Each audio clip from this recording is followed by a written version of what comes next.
ভারাক্রান্ত মন নিয়ে আপনাদের সামনে হাজির হয়েছি। আপনারা সবই জানেন এবং বোঝেন, কিন্তু দুঃখের বিষয় আজ ঢাকা, চট্টগ্রাম, খুলনা, রাজশাহী, রংপুরে আমার ভাইয়ের রক্তে রাজপথ রঞ্জিত হয়েছে। এমন একটি দিন তার জীবনের জন্য যেমন গুরুত্বপূর্ণ ছিল, তেমনি গুরুত্বপূর্ণ ছিল আমাদের জীবনের জন্য।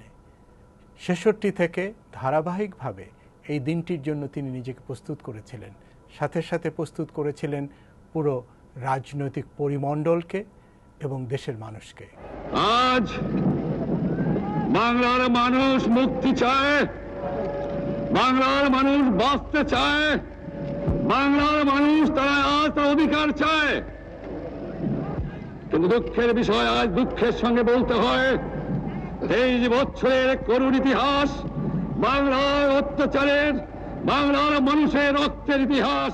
বঙ্গবন্ধুর সঙ্গে গোটা জাতির একটা একই সত্তায় যেন মিলে গেল এই বক্তব্যের মধ্য দিয়ে। তিনি ৭০-এর নির্বাচনের মধ্য দিয়ে ৬ দফার জন্যে যে ম্যান্ডেটটি নিয়েছিলেন, সেই ম্যান্ডেট অতিক্রম করে যে আমাদের এক দফার দিকে জাতি আগাচ্ছে, এই সভার মধ্য দিয়ে তিনি সেই সম্মতি আদায় করে নিলেন। কি পেলাম আমরা? আমার পয়সা দিয়ে অস্ত্র কিনেছি বহিঃশত্রু আক্রমণ থেকে দেশকে রক্ষা করার জন্য। আজ সেই অস্ত্র ব্যবহার হচ্ছে আমার দেশের এক গরিব দুঃখী নিরস্ত্র মানুষের বিরুদ্ধে, তার বুকের উপরে হচ্ছে গুলি।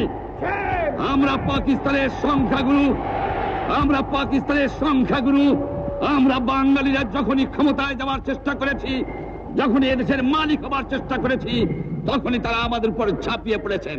আজকে আমরা যারা অনেক দূরে দাঁড়িয়ে তার এই বক্তব্য বারবার শুনে, তার আবেদন আমরা উপলব্ধি করতে একটু কষ্ট হয় না।